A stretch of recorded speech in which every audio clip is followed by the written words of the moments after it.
तो आज हम लेकर आए हैं एक बेहतरीन सीरीज जिसका नाम है मेड।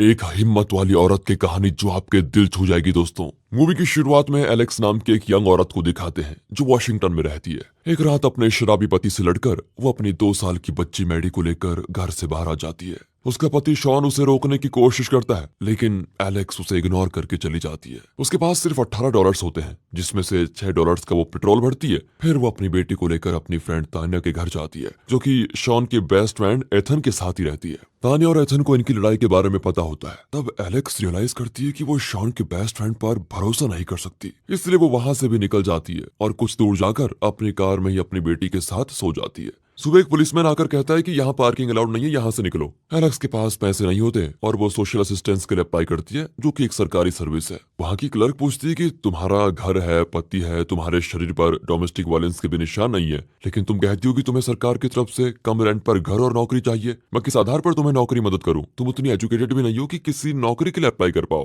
लेकिन वो एलेक्स को योलांडा नाम की एक औरत का फोन नंबर देती है जो कि वैल्यू मेट्स नाम का क्लीनिंग सर्विस चलाती है। लेकिन जब तक नौकरी नहीं मिलती वो अपनी बेटी को डे केयर में नहीं भेज सकती क्योंकि वहां भी तो पैसे लगते हैं। और कोई रास्ता ना पाकर वो मैडी को अपनी माँ के पास लेके जाती है जो कि घर में नहीं एक वैन में अपने बॉयफ्रेंड के साथ रहती है। फिर एलेक्स इंटरव्यू के लिए जाती है। वे बताते हैं कि तुम्हारी पेमेंट $12 प्रति घंटा होगी। अब एलेक्स सोचती है कि अगर मैं एक्स्ट्रा काम करूंगी तो पैसे भी ज्यादा मिलेंगे, पर इंचार्ज कहती है कि देखिए दिन में 6 घंटे से ज्यादा तुम काम नहीं कर सकती, तुम चाहो तो हफ्ते के 3 घंटे का शिफ्ट मैं तुम्हें दे सकती हूँ, लेकिन यूनिफॉर्म और क्लीनिंग प्रोडक्ट्स तुम्हें अपने पैसों से खरीदने होंगे। अब एलेक्स को बोट से फिशर आइलैंड नाम की एक जगह पर भेजा जाता है जहाँ उसे रेजिना नाम के एक अमीर औरत के यहाँ काम करना है। एलेक्स थोड़ा लेट पहुंचती है लेकिन कहती है कि मैं टाइम पर सब कुछ क्लीन कर दूंगी प्लीज, लेकिन मालिक रेजिना नहीं चाहती कि वो जल्दबाजी में आधा अधूरा काम करके जाए। एलेक्स भी उसे विश्वास दिलाती है कि मैं पूरी सफाई करके जाऊंगी, वो भी अच्छे से। वो तुरंत काम शुरू कर देती है। अब वो अपनी माँ को कॉल करके पूछना चाहती है कि मैडी ठीक है या फिर नहीं, लेकिन इस साइलेंट पर तो नेटवर्क होता ही नहीं। अब रेजिना एक हफ्ते के लिए कहीं जा रही है इसलिए वो कहती है कि फ्रिज में रखा खाना फेंक दो। और फिर एलेक्स जो बहुत ही भूखी है वो इमेजिन करती है कि फ्रिज का सारा खाना वो खुद खा रही है। फिर उसे लगता है कि इस घर में वो अपनी बेटी मैडी के साथ खेल रही है। भूख के मारे वो बेहोशी हो जाती है। फिर रेजिना उसे थोड़ा खाना देती है और सफाई को जारी रखने के लिए कहती है। अब यहाँ का काम खत्म करके एलेक्स लौटती है तो पता चलता है कि उसकी माँ मैडी का ख्याल ही नहीं रख पाई और उसने एलेक्स के पति शॉन को कॉल कर दिया था। एलेक्स गुस्सा होकर अपनी बेटी को लेने फिर से शॉन के घर जाती है। शॉन भी उससे कहता है कि देखो ऐसे मुझे छोड़कर मत जाओ, मुझे माफ कर दो, आगे से ऐसा नहीं होगा। लेकिन एलेक्स से कई बार सुन चुकी थी और कल रात तो इस आदमी ने एलेक्स के सर पर जूठा प्लेट दे मारा था। मैडी के बालों में तो कांच के टुकड़े अटक गए थे। अपनी बेटी को ऐसे डोमेस्टिक वायलेंस के माहौल में एलेक्स बिल्कुल नहीं रखना चाहती थी। शॉन की किसी भी बात को ना सुनते हुए वो मैडी को लेकर घर से निकल जाती है। अब शाम को योलांडा कॉल करके बताती है तुमने रेजिना के घर के गार्डन में जो फर्नीचर था उसे ठीक से क्लीन नहीं किया, इसलिए अब वो पेमेंट देने से मना कर रही है। अब या तो एलेक्स को फिर वहां जाकर ठीक से सफाई करनी होगी या फिर इस नौकरी से हाथ धोना पड़ेगा। अब और कोई रास्ता न पाकर एलेक्स फिर आइलैंड जाने के लिए निकल जाती है। रास्ते में मैडी अपनी गुड़िया गिरा देती है और बेचारी बहुत रोती भी है। फिर क्या करे, बच्ची है। एलेक्स को कार रोककर गुड़िया ढूंढनी पड़ती है। तभी अचानक एक गाड़ी एलेक्स की कार से टकरा जाती है। ओह, खुशकिस्मती से मैडी को कुछ नहीं होता, लेकिन पुलिस एलेक्स की गाड़ी को टो करके लेके जाती है क्योंकि उसने सड़क में पार्क किया था। ऊपर से उसे टो ट्रक के पैसे भी देने पड़ जाते हैं। नौकरी लगी नहीं लेकिन कर्ज बढ़ता ही जा रहा था। ऐसी सिचुएशन में दोस्तों अगर आप होते तो कमेंट मत कीजिए, बस सोचिए। वो बेचारी अपने पापा को कॉल करती है। दरअसल एलेक्स के पापा की एक और फैमिली है और वो एलेक्स और उसकी माँ से ज्यादा मिलजुल नहीं रखते। हाँ, वो एलेक्स की मदद के लिए आते जाते रहते हैं। फिर एलेक्स अपने आखिरी सिक्के मैडी की गुड़िया खरीदने में खर्च कर देती है। क्या करे, बेटी के लिए करना ही पड़ता है। फिर एलेक्स के पापा उसे बोट तक लिफ्ट दे देते हैं। यहाँ नई गुड़िया देखकर मैडी बहुत ही खुश हो जाती है और आराम से सो रही होती है। अब एलेक्स वेटिंग एरिया में बैठी होती है। फ्लैशबैक में दिखाते हैं कि एलेक्स एक छोटे रेस्टोरेंट में वेट्रेस हुआ करती थी। वो अपने कस्टमर्स को अपनी डायरी के पन्ने पढ़कर सुनाती थी और लोग उसकी राइटिंग स्किल्स की खूब तारीफ किया करते थे। उस दौरान एक शांत दिखने वाला आदमी उसे बड़े गौर से देखता था। एलेक्स ने अपनी फ्रेंड तानिया से उसके बारे में पूछा भी था। तानिया ने बताया उसका नाम शॉन है और वो पास ही के रेस्टोरेंट में बारटेंडर है। और अब प्रेजेंट में दिखाते हैं तो नेट नाम का एक आदमी उससे बात करने लगता है। दरअसल वो एलेक्स के साथ ही काम करता था, लेकिन क्योंकि एलेक्स का सारा ध्यान हमेशा शॉन पर ही रहता था उसने कभी नेट पर ध्यान दिया ही नहीं। उसका डाइवोर्स हो चुका है और उसका एक बेटा भी है, इसलिए वो समझ नहीं पाता कि सिंगल पेरेंट होना कितना मुश्किल काम है। फिर वो दोनों के लिए खाना तैयार करता है और उसी के घर पर एलेक्स अपना मोबाइल चार्ज भी कर लेती है। फिर नेट उसे क्लीनिंग कंपनी में ड्रॉप कर देता है, लेकिन यहाँ योलांडा एलेक्स के काम से खुश नहीं होती, जिसकी वजह से वो एलेक्स को पेमेंट ही नहीं देती। जैसे कि ये सब कुछ काफी नहीं था, शॉन का लॉयर एलेक्स को कॉल करके बताता है कि शॉन मैडी की कस्टडी के लिए तुम्हारे खिलाफ केस कर रहा है। अब एलेक्स परेशान होकर फिर सोशल असिस्टेंस की मदद मांगती है। इस बार वो औरत एलेक्स पर तरस खाती है और कहती है कि तुम चाहो तो मैं तुम्हें डोमेस्टिक वायलेंस विक्टिम्स के एक शेल्टर में भेज सकती हूँ। एलेक्स भी मानकर वहाँ जाती है। एक बुजुर्ग औरत उस शेल्टर को चलाती है। वहाँ पर कुछ रूल्स होते हैं और यहाँ पर किसी को जियो लोकेशन ऑन करना अलाउड नहीं होता, वो इसलिए ताकि इनके वायलेंट पति इनकी लोकेशन जानकर यहाँ न टपक पड़े। मैडी को ये माहौल बिल्कुल भी अच्छा नहीं लगता और वो लगातार रोती रहती है। अब एलेक्स की पड़ोसन जिसका नाम डायना है, वो मैडी को कुछ टॉयज देती है, जिन्हें देखकर वो फिर खुश हो जाती है। बच्चों का काम। अब एलेक्स को थोड़ी तसल्ली होती है कि कम से कम सर के ऊपर छत, मैडी के लिए टॉयज और खाने के लिए खाना तो है।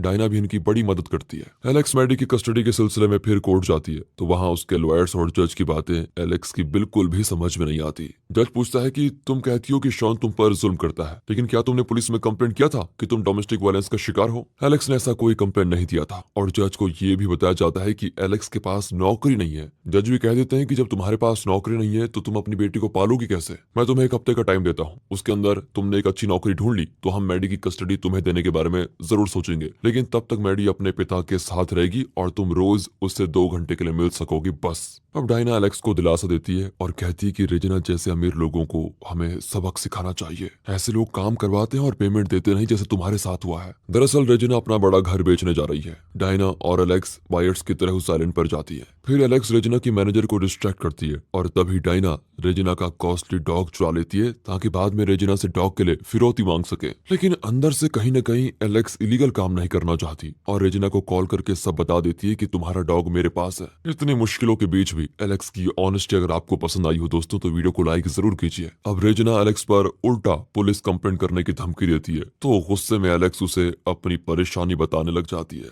एलेक्स अपनी बेटी से मिलने जाती है, लेकिन एलेक्स की सास उसे अंदर नहीं आने देती और झूठ बोलती है कि मैडी सो चुकी है। बेचारी एलेक्स लौट आती है और जब सुबह होती है तो वो उस बिल्डिंग से कुछ दूर जाकर फोन ऑन करती है। तब उससे योलांडा का मैसेज आता है कि आखिर रेजिना ने उसका फुल पेमेंट कर दिया है। अब एलेक्स डायना को ये खुशखबरी देने जाती है, पर वो शेल्टर छोड़कर अपने पति के घर जा चुकी थी। हालांकि उसका पति अभी भी उसे बहुत पीटता था। शेल्टर की ओनर बताती है कि अक्सर औरतें यहाँ से वापस अपने जुल्मी पति के पास चली जाती हैं। सिर्फ कुछ ही औरतें हैं जो कभी अपने पति से नहीं मिलती। अब एलेक्स के पास सिर्फ डायना के दिए टॉयज ही होते हैं, जिन्हें वो अपनी और शॉन की रिलेशनशिप की कहानी सुनाती है। वो बताती है कि हम एक हैप्पी कपल थे, लेकिन जब मैंने अपनी प्रेगनेंसी की खुशखबरी उसे दी, वो पागल हो गया। उसने मुझे अबॉर्शन करने को कहा, लेकिन मैं नहीं मानी और मैंने अपनी बेटी को जन्म दिया। बस तब से ही हमारे बीच दरार पड़ने लगी। एलेक्स रोज डर डर के शॉन के साथ जीती थी कि कहीं वो एलेक्स के होने वाले बच्चे को कुछ कर न दे। अब यहाँ शेल्टर की ओनर एलेक्स को एक चाइल्ड केयर कोर्स करने के लिए कहती है। एलेक्स समझ नहीं पाती कि उसे इस कोर्स की क्या जरूरत है। ओनर भी कह देती है कि ये मैडी की कस्टडी जीतने में तुम्हारे काम आएगा। वो एलेक्स को लेकर एक लॉयर के पास जाती है, जो कहता है कि मैं तुम्हें ज्वाइंट कस्टडी दिला सकता हूँ, लेकिन एलेक्स कहती है मुझे सोल कस्टडी चाहिए। शॉन का साया मेरी बेटी पर पड़ना भी नहीं चाहिए।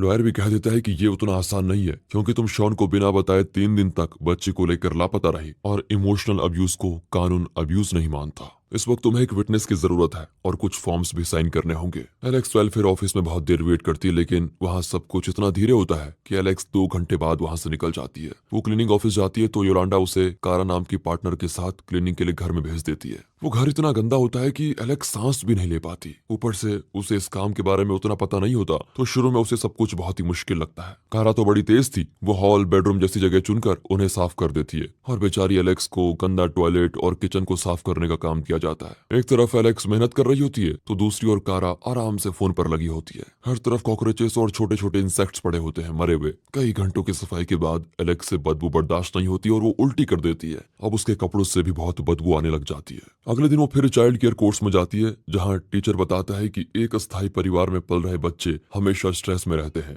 ये सुनकर एलेक्स सोच में पड़ जाती है। एलेक्स फिर से वेलफेयर एजेंसी जाती है, जहाँ इस बार एलेक्स को सरकार की तरफ से एक घर मिल जाता है, जो कि एक टेम्पररी रेजिडेंस है। ये एक नॉर्मल अपार्टमेंट की तरह दिखता है, लेकिन यहाँ कई ऐसे लोग रहते हैं जो जेल जा चुके हैं। कुछ तो नशीले पदार्थ भी लेते हैं। यहाँ भी एलेक्स को लगता है कि ये मैडी के लिए ठीक नहीं है, लेकिन उसके पास कोई और रास्ता भी तो नहीं है। अब एलेक्स की माँ का बॉयफ्रेंड जिसका नाम बासिल है, जो कि एलेक्स की उम्र का ही है, वो भी उसकी मदद करता है। उसी शाम को वो एक बार में जाते हैं जहाँ पर एलेक्स की माँ और बासिल खूब पीते हैं, लेकिन बिल एलेक्स को दे देते हैं। एलेक्स भी चिल्लाती है कि क्या इसलिए तुम दोनों ने मेरी मदद करने का फैसला किया? मेरे पास सिर्फ $6 हैं और उससे मुझे अपनी बच्ची और अपनी देखभाल करनी है। वो अपनी माँ को कोसकर बाहर चले जाती है। कैसी माँ है ये। अगले दिन वो चाइल्ड केयर कोर्स में होती है जब उसे मैसेज आता है कि शॉन काम पे नहीं गया। वो तुरंत बीच पर पहुंचती है तो वहाँ शॉन बैठा होता है। एलेक्स उसे उसके घर लेके जाती है। फिर एलेक्स और शेल्टर की ओनर कुछ सर्टिफिकेट्स और डॉक्यूमेंट सबमिट करने जाती है, लेकिन एलेक्स के पास चाइल्ड केयर कोर्स का सर्टिफिकेट नहीं होता, क्योंकि कोर्स के बाद जब सर्टिफिकेट दिया जा रहा था तो वो शॉन को ढूंढने के लिए चली गई थी। अब एलेक्स को मैडी की कस्टडी मिलने में बहुत दिक्कत होने वाली है, लेकिन अचानक शॉन वहां पर आता है और कहता है कि मैं सोल कस्टडी के लिए अप्लाई कर रहा हूँ। मैडी को कुछ दिन अब शॉन के पास ही रहना होगा, क्योंकि एलेक्स को बहुत काम करना है।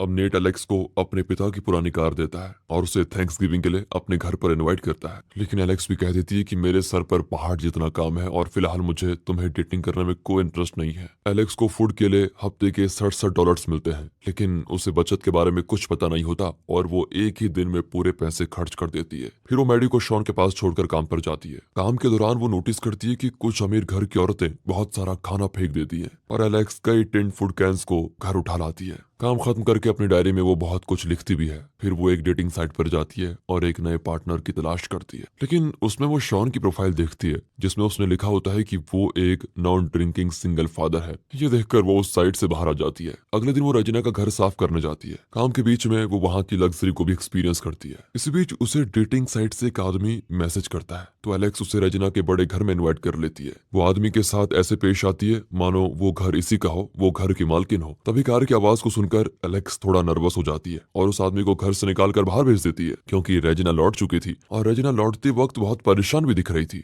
वो एलेक्स को बताती है, मैं अपने पति से बहुत प्यार करती हूँ, लेकिन अब वो मुझे डाइवोर्स देना चाहता है, क्योंकि 6 अटेम्प्ट के बाद 7वीं बार बड़ी मुश्किल से मेरे पेट में जो फिटस बना वो सिर्फ 9 हफ्ते रहा। उसका हार्टबीट भी शुरू हो चुका था, फिर भी वो अबॉर्ट हो गया। लेकिन अब मेरे पति ने एक ऐसी औरत को ढूंढ लिया है जो अपने गर्भ में हमारा बच्चा पाल रही है, लेकिन पता नहीं मुझे उस बच्चे से कोई लगाव महसूस नहीं होता। ये कहकर रजना बहुत ही मायूस हो जाती है और कहती है कि तुमने इस घर को बहुत ही अच्छे से साफ किया है। ये कहकर वो एलेक्स को बहुत सारे पैसे दे देती है। फिर वो एलेक्स से उसकी बेटी मैडी की फोटो मांगती है। एलेक्स उसे दिखाती है। अब दोनों औरतें अपनी अपनी पर्सनल बातें शेयर करती हैं और क्लोज होने लग जाती हैं। एक दिन एलेक्स को उसका पुराना डेट मैसेज करता है, तो एलेक्स उसे बता देती है कि मैंने तुमसे जो कहा सब झूठ था। असल में मेरी एक बेटी है और मैं हाउस क्लीनिंग का काम करती हूँ। फिर वो शॉन के पास जाकर मैडी को वापस अपने साथ ले आती है। अगले दिन मैडी को बहुत तेज बुखार होता है। तब योलांडा उसे कॉल करके कहती है कि एक अर्जेंट काम है, जल्दी आओ। एलेक्स के पास अब और कोई रास्ता नहीं होता, तो वो मैडी को एक डे केयर में छोड़कर काम पर जाती है, लेकिन सिर्फ एक दिन के लिए डे केयर में 2 गुने पैसे लग जाते हैं। एलेक्स उन्हें प्रॉमिस करती है कि इस वीकेंड तक मैं पैसे भर दूंगी कैसे भी करके। फिर वो बेचारी भागकर उस जगह पर जाती है जहाँ उसे क्लीनिंग करना है। अब एलेक्स और उसकी पार्टनर मिलकर उस घर को क्लीन करने लग जाती है। उसकी पार्टनर बेवजह घर की चीजों को हाथ लगाती है, तो एलेक्स उसे मना करती है कि दूसरों की चीजों में मत छेड़ो। तभी एलेक्स नोटिस करती है कि वहाँ ढेर सारे न्यूज़पेपर्स क्लिपिंग है और हर जगह ताला लगा होता है, यहाँ तक कि किचन के ड्रॉर्स पर भी। काम खत्म करने के बाद एलेक्स देखती है कि डे केयर से 3 मिस्ड कॉल्स आ चुके हैं। उससे पता चलता है कि मैडी का बुखार बढ़ गया था और उसके नाना उसको लेकर घर चले गए। एलेक्स वहां पर जाती है तो देखती है एलेक्स के पापा और उसकी दूसरी पत्नी ने मैडी का बहुत ही अच्छे से ख्याल रखा था। एलेक्स जल्दी से मैडी को लेकर शॉन के घर जाती है, लेकिन वो जगह भी ठीक नहीं होती, क्योंकि दीवारों पर फंगस जमा हो रहा था, जिससे मैडी की हालत और खराब हो जाती। अब एलेक्स उसे डॉक्टर के पास लेके जाती है। डॉक्टर कहती है कि मैडी को ऐसी जगह पर रखो जो साफ और ड्राई हो। अब एलेक्स मैडी को लेकर फिर अपने पापा के घर जाती है, तो वो कहता है कि बेटी तुम जब तक चाहो यहाँ पर रह सकती हो, कोई प्रॉब्लम नहीं है। अगले दिन एलेक्स उसी घर में काम करती है जहाँ वो कल काम कर रही थी। अचानक घर के अंदर से चीखें आती हैं। उसकी पार्टनर चिल्ला रही थी क्योंकि उसने एक सीक्रेट डोर खोल दिया था। एलेक्स उस होल के अंदर जाती है तो वहाँ दीवार पर छोटे बच्चों की बनाई हुई ड्राइंग्स होती हैं। अचानक दरवाजा बंद हो जाता है और एलेक्स उस अंधेरे कमरे में फंस जाती है। उसे पैनिक अटैक होता है और वो बहुत डर जाती है। जब उसकी पार्टनर किसी तरह दरवाजा खोलती है तो एलेक्स बहुत रोती भी है। यहाँ दिखाते हैं तो शॉन का घर बहुत ही डैमेज हो चुका है और अब उस घर को पूरी तरह से रेनोवेट करना होगा। यहाँ एलेक्स को कुछ और दिन अपने पापा के घर में रहना पड़ेगा। अगले दिन एलेक्स काम खत्म करके जा रही होती है तो वो देखती है कि एक खिड़की गलती से खुली रह गई। एलेक्स अंदर जाकर उसे बंद करती है और तभी उसे याद आता है कि बचपन में वो अपने पापा से डरकर कबर्ड में छुप जाती थी, वैसे ही जैसे कल एलेक्स उस अंधेरे कमरे में फंस गई थी। ये सब दोबारा याद करके एलेक्स को अपने पापा पर पता नहीं क्यों गुस्सा आ जाता है और वो तुरंत मैडी को लेने अपने पापा के घर जाती है। वो अपने पापा पर चिल्लाती भी है कि आपकी वजह से मुझे डर डर कर रहना पड़ा और आपसे छुपने के लिए मुझे अलास्का भागना पड़ा। एलेक्स सब अपनी माँ से मिलने जाती है तो पता चलता है कि माँ ने अपने बॉयफ्रेंड बासिल से शादी कर ली। अगले दिन एलेक्स एक मीटिंग में जाती है जहाँ कुछ औरतें जो डोमेस्टिक वायलेंस का शिकार थी वो कई बातें शेयर कर रही होती है। एलेक्स उन्हें बताती है कि मैं अपनी बेटी के साथ अपनी माँ की वैन में रह रही हूँ जहाँ उनका बॉयफ्रेंड भी रहता है। रोजगार के लिए मैं घर और टॉयलेट साफ करती हूँ। मुझे ऐसी लाइफ नहीं जीनी। मुझे कॉलेज में पढ़ने के लिए स्कॉलरशिप मिला था लेकिन आज मैं पता नहीं लाइफ में क्या कर रही हूँ। भाग दौड़ के अलावा मुझे कुछ याद भी नहीं है। मुझे सरकार की तरफ से भी एक डिसेंट घर नहीं मिला और मुझे किसी मकान मालिक से रिक्वेस्ट करनी होगी कि वो मुझे घर दे दे। मैं बाद में एडवांस दे दूंगी। लेकिन एलेक्स की रिक्वेस्ट कौन मंजूर करता। हर जगह उसे ना ही जवाब मिलता है। फिर वो अपनी फ्रस्ट्रेशन नेट के साथ शेयर करती है तो वो मैडी को एक अच्छे डे केयर में भेजने का वादा करता है। एक दिन एलेक्स मैडी को लेकर एक रेस्टोरेंट में जाती है तो वहाँ शॉन और एलेक्स के पापा हंसकर बात कर रहे होते हैं। अब एलेक्स को ऐसा लगता है कि जैसे ये दोनों मिले हुए हैं, पर शॉन के पापा कहते हैं कि मैं और वो शराब छोड़ने की कोशिश कर रहे हैं, बाकी हम दोनों के बीच ऐसा कुछ भी नहीं है। एलेक्स फिर अपनी माँ के पास जाती है तो उसका पति कहता है कि तुम अब हमारे साथ नहीं रह सकती क्योंकि मुझे और तुम्हारी माँ को प्राइवेसी चाहिए। बताओ, हर जगह से ना ना ना। वो आगे कहता है कि वैसे हम दोनों का हनीमून चल रहा है। एलेक्स तंग आकर गुस्से में वहां से निकल जाती है। अगले दिन वो एक नए डे केयर में मैडी को लेकर जाती है लेकिन वहाँ की इंचार्ज हंसने लगती है कि डे केयर में उधार से काम नहीं चलता, पहले पैसे लाओ फिर सर्विस मिलेगी। एलेक्स हार मानकर दोबारा रेजिना के घर जाकर क्लीनिंग करती है। वो रेजिना के घर आने वाले उसके नए बच्चे के लिए पालना सजाती है।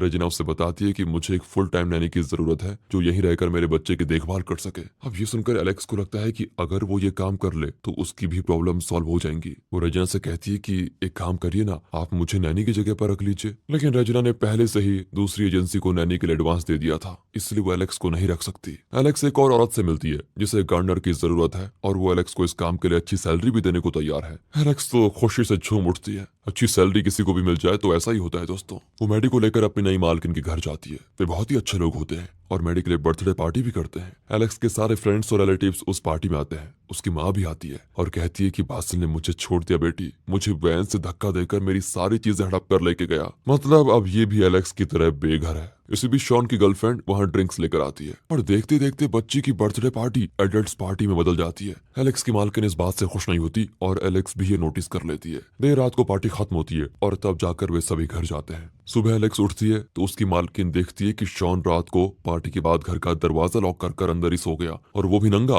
फिर क्या था, एलेक्स को उसी वक्त नौकरी से निकाल दिया जाता है। अब एलेक्स और उसकी माँ नेट के घर जाती है। नेट अपने बेटे और एलेक्स की बेटी के लिए खाना बना कर देता है। फिर एलेक्स और उसकी माँ को भी डिनर ऑफर करता है। अब एलेक्स धीरे धीरे नेट की ओर थोड़ा अट्रैक्ट भी होने लग जाती है। एलेक्स एक घर में काम करने के लिए जाती है जहाँ पर एक बुजुर्ग कपल का बहुत प्यार होता है और उनको देखकर वो जेलस भी फील करती है क्योंकि उससे ऐसा प्यार कभी नहीं मिला। उन बुजुर्ग में वाइफ चल नहीं सकती लेकिन हस्बैंड उसका बहुत ख्याल रखता है। नेट फिर धीरे धीरे एलेक्स को डेट पे बुलाता है लेकिन एलेक्स कहती है कि मैं जल्दबाजी नहीं करना चाहती। इसी बीच शॉन आकर बता देता है कि बासिल मुसीबत में है और वे एक कसिनो में जाते हैं जहां गार्ड्स बासिल को पीट रहे होते हैं। बासिल भी अब शर्मिंदगी में कहता है कि मैं एक जुआरी हूं और अपना सारा पैसा खो चुका हूं। अब एलेक्स की मां रियलाइज करती है अब वो वैन भी हाथ से निकल गया जिससे वो अपना घर मानती थी। वो फ्रस्ट्रेशन में एक बिल्डिंग के शीशे से अपना सर पटकने लग जाती है। फिर क्या था, तभी पुलिस भी आ जाती है और डॉक्टर्स उसे हॉस्पिटल लेके जाते हैं। फिर शॉन एलेक्स को अपने घर लेके जाता है और उसे दिलासा देता है। एलेक्स यहाँ भी इमोशनल हो जाती है और उसे इमोशनल होकर किस करने लगती है और दोनों इंटीमेट हो जाते हैं। अगली सुबह एलेक्स कहती है कि मुझे शिप तक पहुंचा दो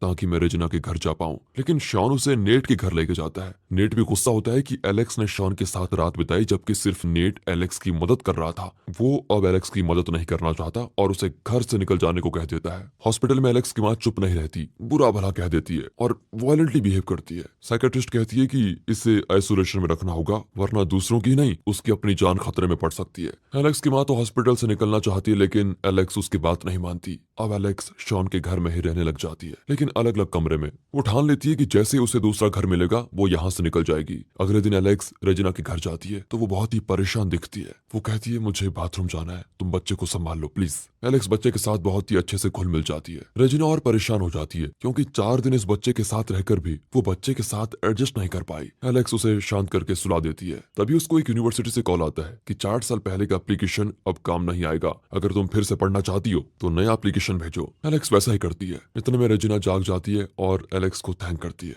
अब वो जानना चाहती है कि एलेक्स को नया घर मिला भी या नहीं। एलेक्स कहती है हाँ मिल गया, लेकिन वो अपनी डायरी रेजिना के घर पर भूल कर चली जाती है। अब कुछ समय के बाद योलांडा एलेक्स को नौकरी से भी निकाल देती है और डे केयर में और भी पैसे मांगने लग जाते हैं जो एलेक्स के पास नहीं होते। एलेक्स फिर से गोल गोल घूमकर शुरुआत पे आकर रुक गई, जहां से उसके पास कुछ नहीं था, ना नौकरी ना घर ना कुछ। वो फिर से शॉन के घर जाती है और उसे बताती है कि मैं मैडी को फिशर आइलैंड के किंडरगार्टन में भेजना चाहती हूँ, लेकिन बोर्ड पर जाने के लिए रोज $20 की जरूरत पड़ेगी। शॉन कहता है वो मैं संभाल लूंगा, मैं बाहर में ओवर टाइम कर लूंगा। अब एलेक्स अपना बिजनेस शुरू करने की कोशिश करती है, लेकिन उसके पास अपना प्रोफेशनल क्लीनिंग सर्विस शुरू करने के लिए उतने पैसे नहीं होते कि वो वैक्यूम क्लीनर खरीद पाए। एन वक्त पर रेजिना कॉल करके कहती है मैं तुम्हें हफ्ते के 3 शिफ्ट देने को तैयार हूँ, बोर्ड का पास भी मैं दिला दूंगी, 1 घंटे का $15 दूंगी और हफ्ते के 15 घंटे तुम्हें घर की क्लीनिंग और बच्चे की देखभाल करनी होगी। एलेक्स खुशी से मान जाती है। अब एक फ्रेंड की वेडिंग पार्टी में एलेक्स एक पास प्रिंट करवाने जाती है तो पता चलता है कि यूनिवर्सिटी ने उसका एप्लीकेशन एक्सेप्ट कर लिया है।